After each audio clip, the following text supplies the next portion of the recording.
تداول رواد مواقع التواصل الاجتماعي مجموعة من مقاطع الفيديو وعلقوا عليها إمام عاشور اصطحب مجموعة من الأفراد وقاموا بالاعتداء على أمن المول.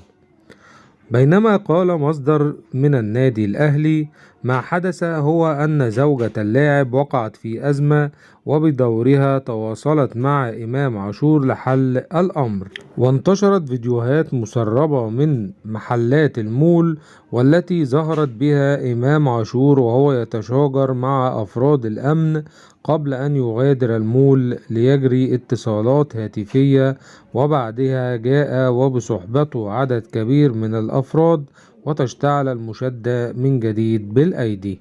شاهد فيديوهات مشاجرة إمام عاشور داخل مول الشيخ زايد.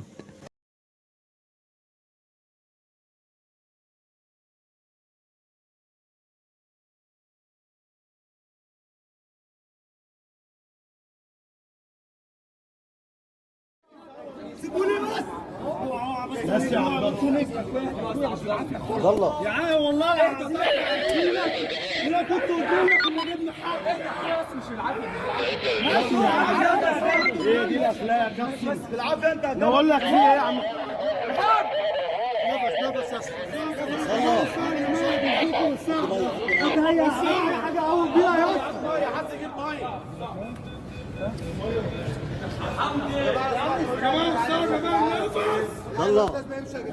عبد الله العقيد اسكان معاك ما تقلقش. لا ما تقوليش ما تقلقش، انت بتسجل وتقول لي ما تقلقش.